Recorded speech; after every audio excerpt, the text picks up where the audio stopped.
둘째가 태어나니까 뭐 많이 달라진 게 있습니다.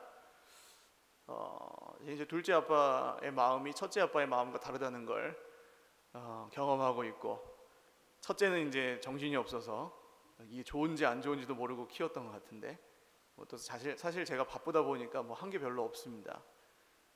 근데 이제 둘째는 조금 정신을 차리고 나서 낳아 보니까 더 이쁜 것 같아요. 그래가지고 이제 키우는데 엄마랑 아빠랑 또 다릅니다. 우유를 먹여도 엄마는 이제 안고 애 형편 따라 먹입니다. 자면은 자는구나, 먹으면 먹는구나.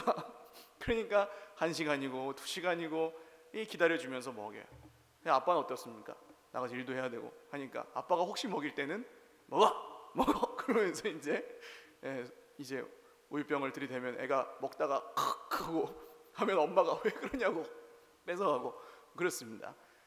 근데 이제 내 자식이라고 생각하면 안 먹고 뱉어내고 먹어야 되는데도 안 먹고 그러면 어떻게 합니까?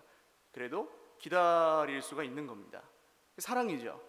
내 자식이니까 내 생각 같지 않아도 기다려줄 수 있고, 또 그거에 맞춰서 먹여줄 수 있고, 마찬가지입니다. 우리가 서로 사랑하는 것도 사실은 내 맘 같지 않죠, 다른 사람이. 그러나 우리가 서로 사랑하기 때문에, 하나님의 가족이기 때문에 때로는 나보다 그 사람에 맞춰서 사랑해줘야 될 때가 많이 있습니다. 비행기를 타면 맨 처음에 항공 안내에 대한 안전이 나옵니다. 그 중에 빠지지 않는 이야기가 산소 마스크. 이제 기내 기압이 변하면 산소가 없어지면서 호흡이 곤란해질까봐 산소 마스크가 이제 떨어지잖아요. 그때 모든 항공사 공통으로 보호자와 어린아이가 같이 있으면 어떻게 해야 돼요? 누가 먼저 써야 돼요? 아기를 먼저 씌워줘야 될 것 같은데 아닙니다. 엄마가 먼저 써야 됩니다. 왜요? 사고가 나면 아기가 아무리 살아도 엄마가 죽으면 아기는 살 수 있어요? 없어요? 없어요. 그래서 엄마 먼저 쓰고 그 다음 아기를 씌워줘야 됩니다. 다 그렇게 공통이에요. 그래서 이 큰 자가 작은 자를 섬긴다는 성경의 원리는 어떻게 보면 당연한 이야기입니다. 큰 자가 희생하게 되어 있고 큰 자가 더 손해를 보게 되어 있습니다. 내가 남은 게 있어야 없는 사람을 도와줄 수 있죠. 그런데 이게 생각보다 굉장히 중요한 원리입니다. 왜냐하면 하나님에게서 우리가 그렇게 받았기 때문입니다. 오늘 성경을 읽어보시면 제일 많이 반복되는 단어는 넘친다는 단어입니다. 충만, 넘침 이런 겁니다. 하나님은 넘치는 데서 우리에게 채워주시는, 할렐루야, 충만하신 하나님이십니다. 하나님이 넘치는 분이시기 때문에 우리가 하나님을 만나면 체험을 받는 겁니다. 서로가 서로에게는 그런 게 안 돼요. 그러나 서로의 형상 속에 있는 하나님의 모습을 통해 우리가 체험을 받고 우리와 함께 하시는 성령님의 인도하심과 충만하심을 따라 체험을 받는 곳이 교회입니다. 그래서 이 하나님의 충만은 가득 차 있다는 뜻이 아니라 넘쳐 흐른다는 뜻입니다. 그래서 온 땅에 그의 인자하심이 충만하도다, 그거는 가득 차 있다는 얘기도 되지만 넘쳐 흐른다는 이야기입니다. 손으로 지은 성전에 계시지 않는다는 말씀도 안 계시는 게 아니라 그 건물이 하나님의 그 넘쳐 흐르는 영광을 가둘 수 없다, 그런 이야기이죠. 처음부터 이렇게 딱딱한 이야기로 시작하는 이유는 바로 이 하나님의 충만만이, 넘쳐 흐르는 하나님의 채워주심만이 우리 인생의 모든 부족함을, 결핍을 채우실 수 있는 유일한 길이기 때문입니다. 여유가 있는 데서 받아야지 없는 데서 받을 수는 없습니다. 우리는 우리 인생에 뭔가 문제가 해결되어야만 채워질 수 있다고 보통 생각을 합니다. 그러니까 문제에서부터 시작해요. 늘 이 문제가 끝나면 저 문제, 저 문제가 끝나면 그 문제, 계속 문제 하다가 어떻게 보면 갑니다. 그러다 보니까 너무나 당연한 이야기이긴 하지만 여러분, 문제에서 시작하는 인생에 답이 있을 수 있을까요? 없습니다. 제가 이제 전도하려고 만나는 분들 얘기를 자주 드리는 이유는 어떻게 하나같이 그렇게 다 문제가 그렇게 많은지, 겉으로는 멀쩡해 보이는데 조금만 이야기를 나눠보면 예수님 없는 사람들의 문제는 심각합니다. 그리고 끝이 없습니다. 끝이. 그러니까 안타깝고 사랑하게 되더라고요. 문제에서 시작하면 아무리 고민해도 아무리 파고 또 파도 끝없는 문제 속으로 기어 들어갈 뿐입니다. 그러면 문제가 아니라면 우리는 어디서부터 시작해야 되는가? 하나님으로부터 시작해야 됩니다. 할렐루야. 문제가 아니라 하나님으로부터. 한번 따라하십시오. 문제가 있어도 하나님으로부터 시작하자.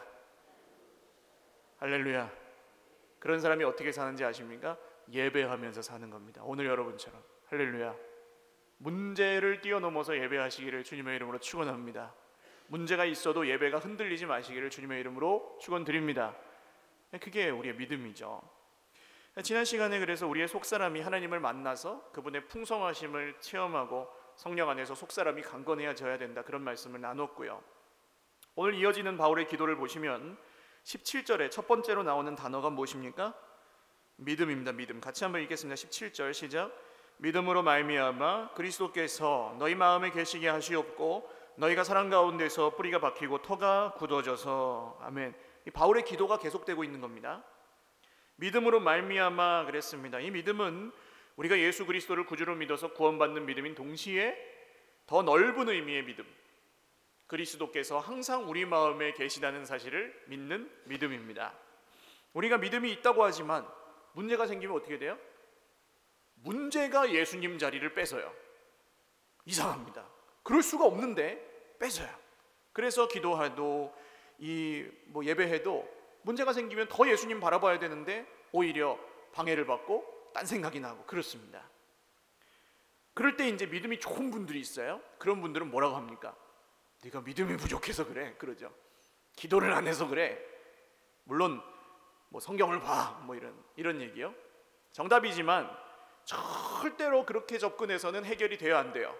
안 됩니다. 그 말 듣고 성경 본 사람이 없어요. 그 말 듣고 기도하고 예배하는 사람이 없어요. 왜 그렇습니까? 인간이 약해서 그럴까요? 아닙니다. 오늘 말씀이 그 이유를 말하고 있는데요. 17절 하반절에 너희가 뭐 가운데서요? 사랑 가운데서 뿌리가 박히고 터가 굳어져서 했습니다. 자, 기도해야 된다. 정답이죠. 성경 읽어야 된다. 예배해야 된다. 정답이죠. 그런데 그렇게 얘기하면은 듣는 사람은 어떻게 생각하는지 아십니까? 어떻게 생각할까요? 그걸 몰라서 그래요. 그게 되면 내가 이렇게 힘들게 살고 있겠어요? 그럽니다. 또 자기는 하지도 않으면서 막 이렇게 하라고 그러면 어떻게 할까요? 너나 잘하세요. 그렇게 듣겠죠. 그러니까 안 바뀌어요. 아무리 좋은 마음으로 아무리 옳은 소리를 해도 안 바뀌는 겁니다. 그러니까 문제만 계속 커지겠죠. 그러면 오늘 말씀에 문제가 그리스도의 자리를 대신 빼앗지 않으려면 뿌리가 박히고 터가 굳어져야 되는데 뭐예요? 뭐 안에서? 사랑입니다. 사랑. 할렐루야. 올해 우리가 어떻게 사랑해야 돼요? 진실하게 사랑해야 됩니다. 할렐루야. 진실하게 사랑해야 되는데 그 사랑이 뭐냐? 이 사랑은 혼자서 할 수가 없습니다. 물론 비뚤어진 자기 사랑, 자기를 잘못 사랑하는 건 혼자 할 수 있어요. 그러나 성경이 말하는 사랑이랑은 거리가 멀죠. 사랑은 절대로 혼자 할 수 없습니다. 주고받아야 됩니다. 주고받으려면 공동체가 필요합니다. 결국 문제가 그리스도의 자리를 대신 차지하고 있는 힘든 인생이 다시 그리스도께 돌아오려면 뭐가 필요해요? 사랑을 주고받는 공동체가 필요합니다. 그렇게 우리에게 주신 게 바로 교회입니다. 그래서 사랑하는 것이 답이고 사랑을 받는 것이 답이 됩니다. 할렐루야. 옆에 계신 분들하고 인사를 한번 나누세요. 사랑합니다. 인사하십시오. 사랑을 별로 안 해도 꼭 하십시오. 자, 그러면 답례를 하셔야 돼요. 사랑을 받았습니다 하고 답을 하십시오. 사랑을 받았습니다. 사랑을 하실 뿐만 아니라 받으셔야 돼요. 그리고 받으셨으면 돌려주셔야 되고. 할렐루야. 돌려주실 때는 꼭 뭘 붙여서? 이자를 붙여서 돌려주셔야 됩니다. 자, 그러면 사랑으로 옳은 얘기를 해주시면 돼요. 이제 그죠? 하나님 그렇게 하셨으니까 어떻게 할까요? 네가 믿음이 없어서 그래, 그런 게 아니라 어떻게 해야 될까요? 힘들지, 내가 부족해서 그래, 내가 도와줄게. 한번 여러분 연습하십시오. 힘들지, 옆에 계신 분들은 연습하세요. 빨리. 힘들지, 내가 부족해서 그래, 내가 잘할게. 네, 할렐루야. 연습을 하셔야지 해야 될 때 나와요. 그래서 시키는 겁니다. 1년에 단 한 번도 내가 부족해서 그렇습니다라는 말을 안 하면 그 문제가 있는 거예요. 내가 왜 안 부족해요? 특별히 이제 잘 하시는, 정말 빈틈없이 잘 하시는 분들이 내가 부족하다는 말을 잘 못해요. 빈말이라도 근데 내가 부족해서 그렇습니다, 제가 잘못했습니다, 이렇게 잘 하시는 분들은 하나님이 그분을 쓰십니다. 할렐루야. 근데 이제 나는 잘못한 게 없고 문제만 얘기하면은 잘 바뀌어요, 안 바뀌어요? 안 바뀌어요. 다시 연습하겠습니다. 제가 부족해서 그래요 하십시오. 죄송해요. 할렐루야. 잘못한 것이 없는데 죄송하다고 말할 수 있는 분은 예수님 닮은 분이에요. 할렐루야. 자, 이렇게 해야 됩니다. 그 다음 기도를 안 해서 그래 이런 말은 어떻게 해야 될까요? 제가 기도할게요. 우리 같이 기도해요. 시작. 같이 기도해요. 네, 그렇게 하시면 돼요. 아다르고 어다른 거예요. 자, 저도 혼자서 기도하기 힘들어요. 우리 금요일 7시에 만나서 같이 밥 먹고 금요 성령 집회 와요. 시작. 너무 길어요. 이렇게 해야 됩니다. 왜요? 사랑 가운데서 뿌리를 받고 터가 굳어져야 그리스도께서 누구 마음 계세요? 우리 마음에 계시기 때문에. 할렐루야. 네, 그래서 사랑 없이는 아무리 오라도 능력이 없다는 걸 꼭 명심하십시오. 그 다음 18, 능히 모든 성도와 함께 라고 나옵니다. 능히 모든 성도와 함께. 여기서 중요한 단어는 뭘까요? 함께. 네, 제가 세게 읽은 이유가 있죠. 교회는 함께. 함께가 빠지면 교회가 아닙니다. 성령이 하시는 일이 뭐예요? 영원토록 함께 계시는 게 성령이 하시는 일입니다. 할렐루야. 성령이 우리와 함께 계십니다. 예수님을 믿는 모든 사람에게. 근데 성령이 기적을 행하실 수도 있고 아닐 수도 있어요. 그건 하나님의 뜻이에요. 하나님의 때에 하나님의 뜻대로 하십니다. 그런데 성령이 모든 성도에게 차별 없이 주시는 놀라운 축복이 뭐냐? 한번 따라 하십시오. 성령이 우리와 함께 계십니다. 할렐루야. 이게 축복입니다. 이게 자체가 하나님이 나랑 함께 계신다는데요. 옆에 계신 분을 한번 또 보시고 인사를 하셔야죠. 알고 보니 대단한 분이셨군요. 인사해 주십시오. 네, 성령이 함께 하시니까 대단한 분이죠.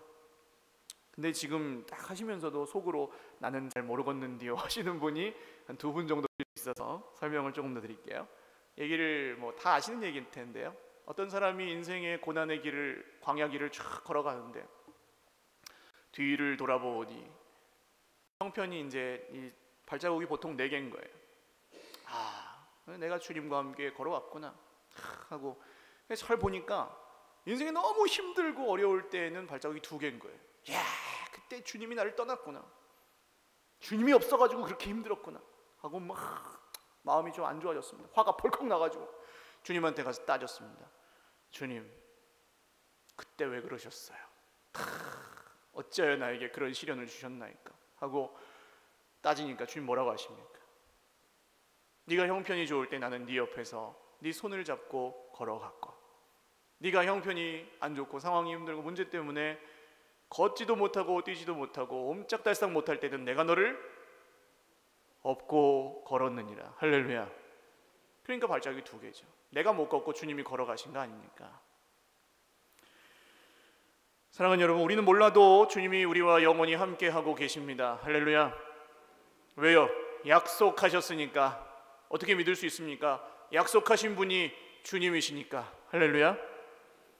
그래서 우리는 이 공동체 교회 안에서 관계성 속에서 때로는 힘들고 어렵기도 하지만은 이 속에서 우리는 문제로 가득 차 있던 우리 인생을 다시 그리스도로 채울 수 있는 그런 기회를 날마다 제공받습니다. 그래서 교회에서는 힘들다고 하는 사람에게 너 뭐 어때서 그래, 그래서 그래, 저래서 그래 하는 건 물론 옳은 말이지만 똑같은 말이라도 힘들지, 내가 기도해 줄게, 나 때문에 그래, 내가 미안해, 이런 이야기. 차이는 뭘까요? 사랑입니다.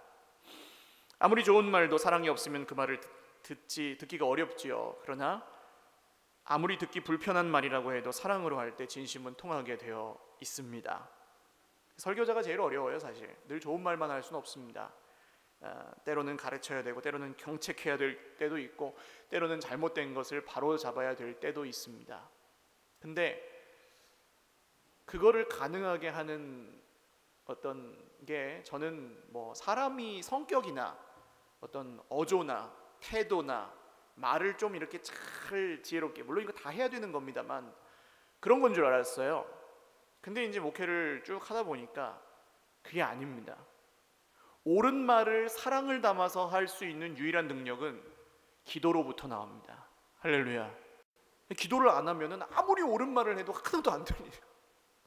그러나 정말 기도하는, 주님을 사랑해서 기도하고 그 기도를 통해 사랑의 능력을 공급받는 성도는 아무리 옳은 말을 해도 다 사랑으로 들리고 그렇더라고요. 그 다음 18절에 다음 말씀을 보시면 지식에 넘치는 그리스도의 사랑을 알고 그랬습니다. 지식에 넘치는, 무슨 뜻일까요? 지식에 넘친다. 뭐 이렇게 성경을 많이 알면 이게 지식이 많아져서 사랑한다는 얘기인가요? 그렇지 않습니다. 여기서 바로 그리스도의 사랑이 하나님의 충만과 연결됩니다. 세상의 모든 지식을 초월한다는 뜻이거든요. 초월한다는 뜻입니다. 지식을 초월하는, 심지어는 성경 지식을 초월합니다. 이 사랑은. 여러분, 성경을 많이 아는 것과 하나님을 아는 것은 전혀 다릅니다. 성경 지식만 많은 건 하나님과는 상관이 없어요. 예를 들어서 도월 김용옥 선생 같은 분 있죠. 이분 성경에 정통한 분입니다. 요한복음 강의를 하는데 거의 외워요. 그리스 철학, 우리 잘 모르잖아요. 그리스 철학. 그리스 철학을 기반으로 해서 요한복음을 아주 멋지게 설명해내고 잘 이렇게 강의를 합니다. 근데 그분이 정말 하나님을 알까요? 모를까요? 모릅니다. 왜냐하면 예수님을 믿지 않기 때문에. 오늘 예수님을 믿는 우리의 믿음은 우리의 모든 생각과 계산과 문제를 초월하는, 뒤덮고 흘러 넘치고 덮고도 남음이 있는, 할렐루야, 그게 그리스도의 사랑이라는 것을 깊이 묵상하며 그 사랑을 받았으니 그 사랑으로 살아가는, 할렐루야, 그런 삶이 바로 지식에 넘치는, 지식을 초월하는 그런 사랑입니다. 이런 사랑으로 살면 제가 나한테 잘못했고 뭐 이런 거 상관없어요. 지식을 초월한 사랑이니까. 오늘 내가 형편이 좋고 안 좋고 상관없습니다. 지식을 초월한 사랑이니까 무조건 사랑하게 되는 것입니다. 죄악 가운데 살던 한 사람이, 그것은 결코 쉬운 일이 아닙니다. 그래서 전과 일범이 별로 없죠. 일범으로 끝나지 않아요.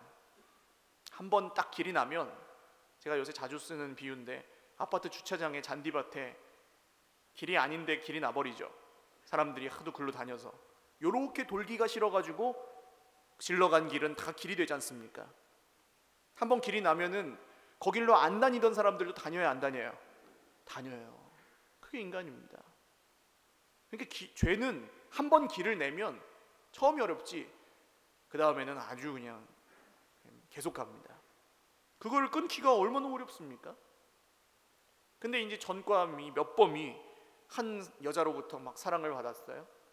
그래서 이 여자가 헌신적으로 막 사랑해서 막 그냥 옥바라지를 하고 해서 이 출소한 다음에도 결혼식을 이제 올리고 막 그냥 힘들지만 가정을 이루어 살아가면서 그냥 끝까지 사랑합니다. 그러면은 변할까요? 안 변할까요? 무조건적인 사랑을 받으면 힘들지만 변하긴 변해요. 할렐루야. 하나님이 우리를 변화시키시는 방법이 바로 이와 같습니다. 우리 죽어도 변하지 않는 것들을 무조건적인 사랑을 받게 하셔서 변화시켜 주십니다. 할렐루야. 회개는 잘못했다고 막 성경이 나를 죄인이라 그러네. 그래 죄인인갑다. 잘못했다고 하지 뭐. 이게 이렇게 시작되는 게 회개가 아닙니다.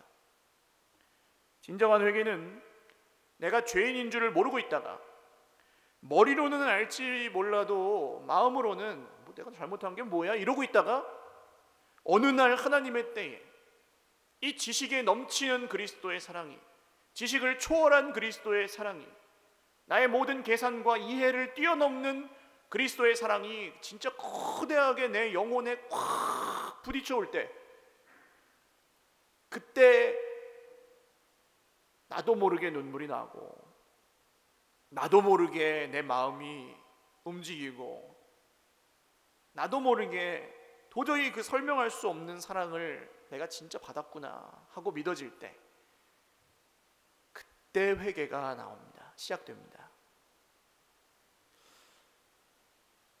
그러니까 다시 돌아갈 수 없는 거죠. 그 사랑을 받았다는 게 진짜로 믿어지니까.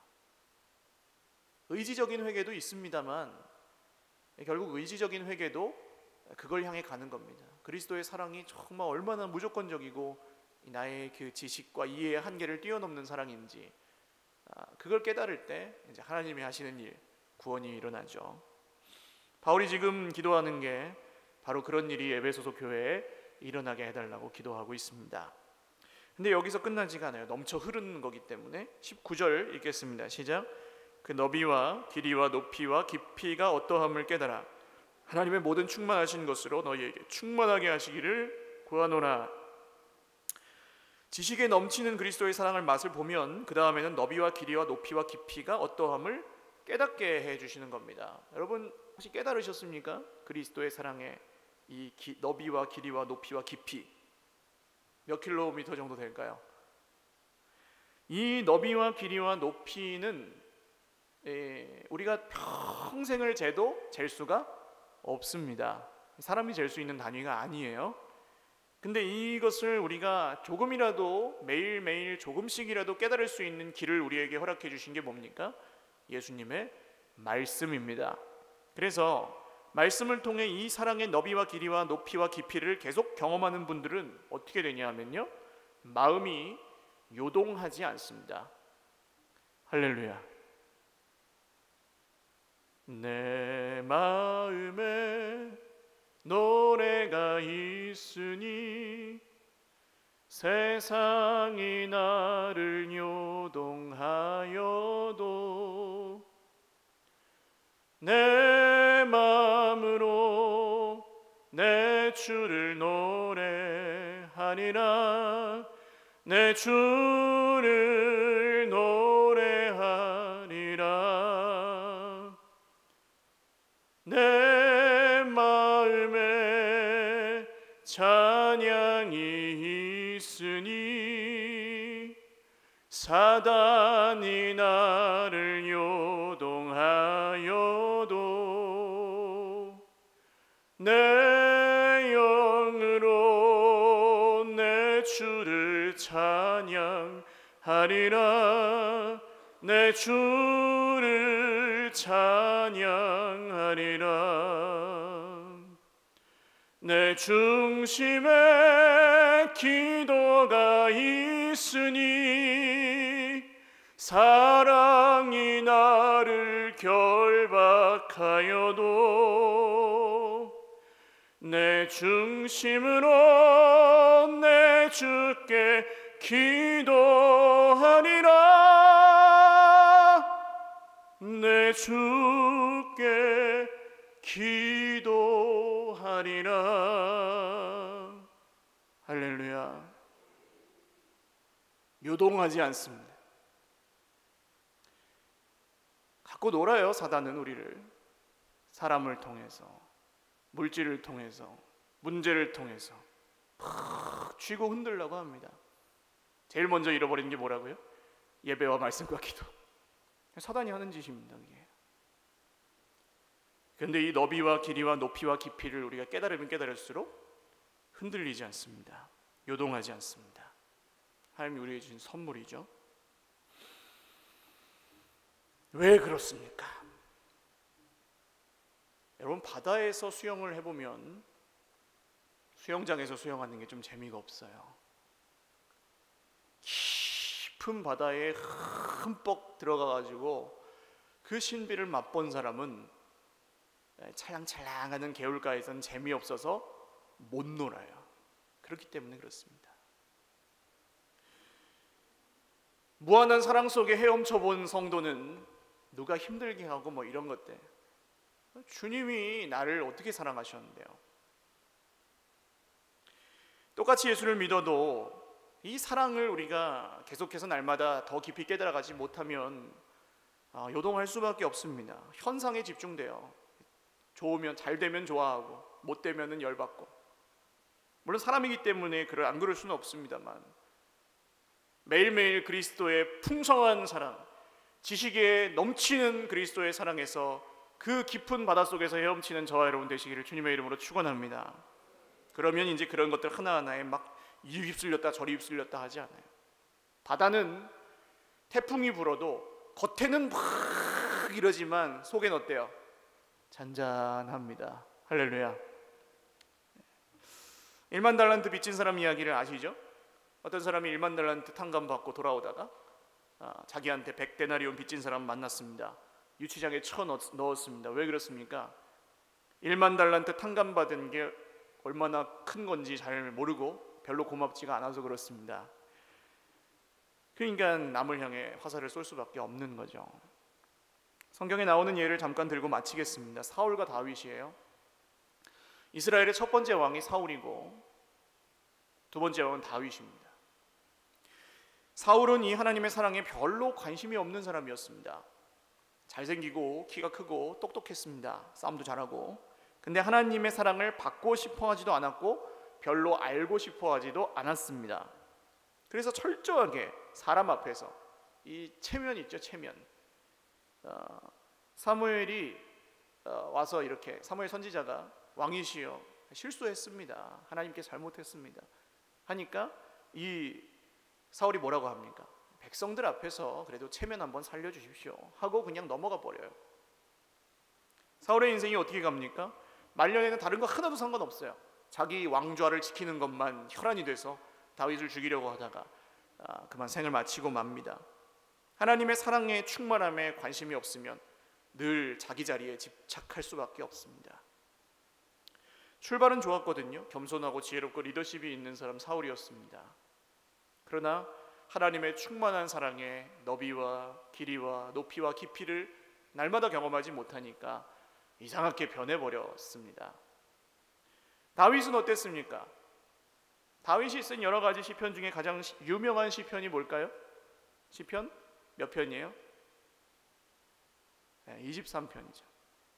한번 눈을 감으시고 음미하시면서 암송을 한번 해볼까요? 좀 틀리셔도 괜찮습니다. 혹시 아직 덜 외우신 분들은 펴놓고 보셔도 돼요. 시작. 여호와는 나의 목자시니 내가 부족함이 없으리로다. 그가 나를 푸른 풀밭에 누이시며 쉴 만한 물가로 인도하시는도다. 내 영혼을 소생시키시고 자기 이름을 위하여 의의 길로 인도하시는도다. 내가 사망의 음침한 골짜기로 다닐지라도 해를 두려워하지 않을 것은 주께서 나와 함께 하심이라. 주의 지팡이와 막대기가 나를 안위하시나이다. 주께서 내 원수의 목전에서 내게 상을 차려주시고 기름을 내 머리에 부으셨으니 내 잔이 넘치나이다. 내 평생의 선하심과 인자하심이 반드시 나를 따르리니 내가 여호와의 집에 영원히 살리로다. 아멘. 옆에 분들에게 한번 이렇게 탁 보고 한번 해주십시오. 오, 한 절만 외우셔도 대단한 거예요. 이게 다윗의 마음을 잘 표현한 시편입니다.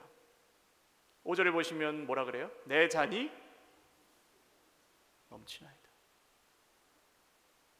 하나님의 충만을 경험한 사람의 고백이죠. 다윗이 어떤 인생을 살았습니까? 목동 시절에 그렇게 유복하지 않았어요.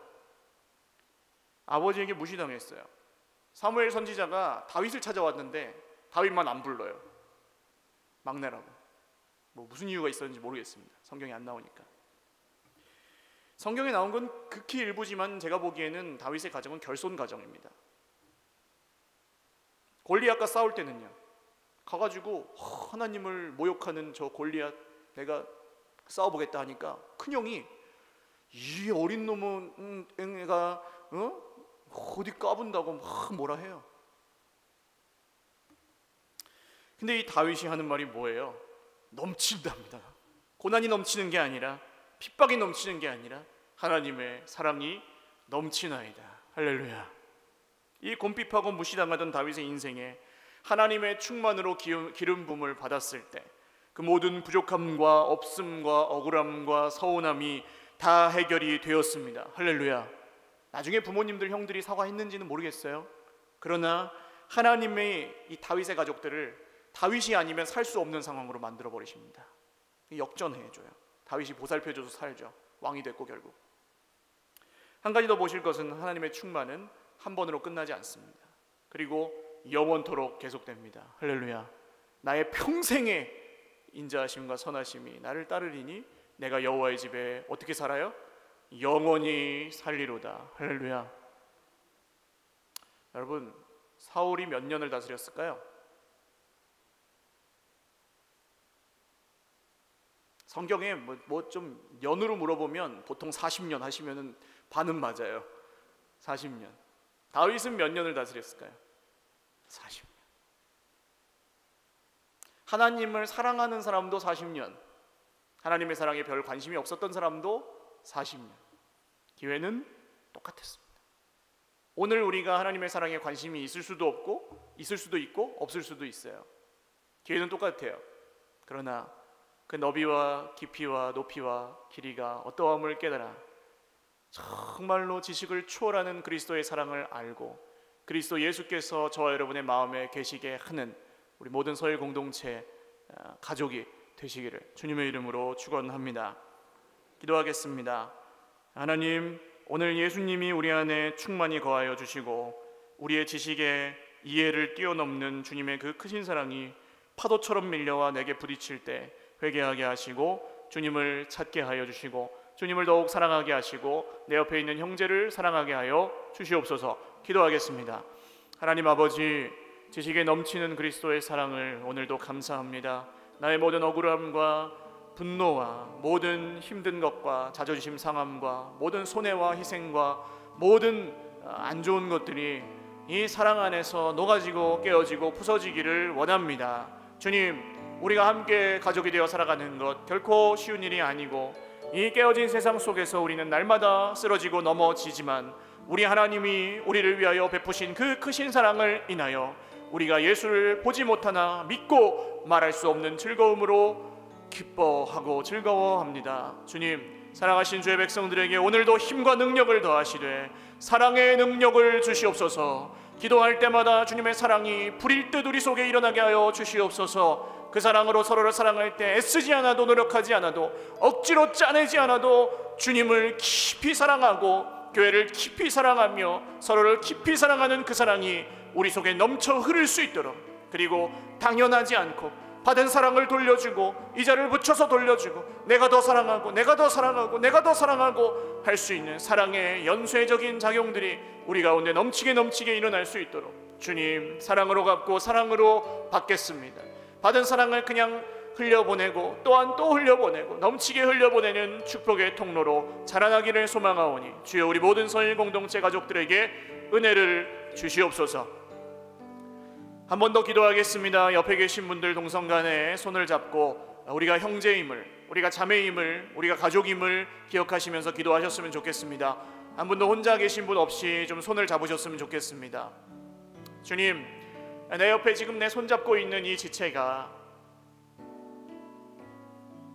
내가 이분의 이름도 모를 수도 있고 어떻게 사는지도 잘 모르지만 주님, 오늘 모든 지식을 초월한 그리스도의 사랑으로 내가 이 형제를 사랑하며 축복하겠습니다. 늘 내 코가 석자라 도와줄 게 없었는데 내게 주신 주님의 사랑이 넘치는 사랑이라는 사실을 오늘 말씀을 통해 깨달았으니 넘친 것은 흘려보낼 수밖에 없고 큰 자가 작은 자를 섬길 수밖에 없사오니 주여, 이 넘치는 사랑을 흘려보내오니 주여, 이 형제의 인생이 복되게 하여 주시옵소서. 이 자매의 인생이 나에게 주신 이 놀라운 은혜로 넘치게 하여 주시옵소서. 기도하겠습니다. 하나님 아버지, 감사합니다. 손잡고 하나님 나아갑니다. 혼자서 예배하면 너무 힘든데 같이 예배하니 하시니 감사하고, 혼자 기도하면 너무 힘든데 내 기도만 하면 너무 더 힘든데 내 옆에 있는 형제와 자매를 위해 기도하게 하시니 감사합니다. 주님, 좌로나 우로나 치우치지 아니하고 오직 이 사랑의 너비와 깊이와 길이와 높이를 분명히 깨달아 알고 지식을 초월한 그리스도의 사랑, 우리의 말이나 우리의 행동이나 모든 생각에 능히 넘치도록 하시는 예수 그리스도만 우리의 관계 속에서, 우리의 공동체 속에서 영광받아 주시옵소서. 하나님의 하실 일들을 기대합니다. 2017년도에 더 많이 사랑하게 하여 주시옵소서. 더 많이 신뢰하게 하여 주시옵소서. 더 많이 기뻐하고 더 많이 감사하게 하여 주시옵소서. 이 사랑의 능력이 우리 모두 안에서 흘러 넘치고 넘쳐서 한 명도 소외되거나 어려움이 없도록 주여 이 사랑 안에서 자라가게 하여 주옵소서. 존귀하신 하나님 감사합니다. 옆에 있는 형제 자매를 축복하며 기도하였습니다. 지금까지 교회 나와서도 우리 주님께 받지 못하는 것 같으면 마음이 상할 때가 있었고, 내가 존중받고 존경받고 사랑받고 높임받지 못하는 것 같으면 자존심 상하고 마음이 안 좋을 때도 있었지만, 그보다 먼저 주님이 우리에게 주신 그 사랑이 지식을 초월한 사랑, 우리의 계산을 초월한 사랑, 하나님 안에 넘치고 흘러 넘치고 흘러 넘치는 사랑이라는 말씀을 오늘 다시 한번 기억할 때, 주님, 우리는 더 받을 게 없습니다. 더 받을 존경이 없고, 더 받을 사랑이 없고, 더 받을 아무런 자격도 욕구도 없사오니, 주님, 내가 더 사랑하겠습니다. 주님의 사랑으로 흘려보내며 살겠습니다. 형제의 아픔을 그냥 내버려두지 않겠습니다. 외면하지 않겠습니다. 형제가 눈물 흘리고 있을 때 안아주겠습니다. 형제가 마음 아파하고 있을 때 위로하겠습니다. 형제가 굶고 있을 때 도와주겠습니다. 형제가 정말 낙심하여 있을 때 그를 위해 기도하겠습니다. 이 사랑의 능력으로 우리 공동체가 충만하게 하시고, 예배 가운데 나온 모든 낙심자들이 일어나게 하시고, 하나님 정말로 구름대와 같은 주님이 필요한, 주님을 믿어야 하는 영혼들, 찾는 이들을 이 자리로 보내어 주실 때에 우리에게 섬기고 사랑하고 남음이 있는 충만한 넘치는 그리스도의 사랑을 허락하여 주시옵소서. 감사하옵고 예수님의 이름으로 기도 올리옵나이다. 아멘.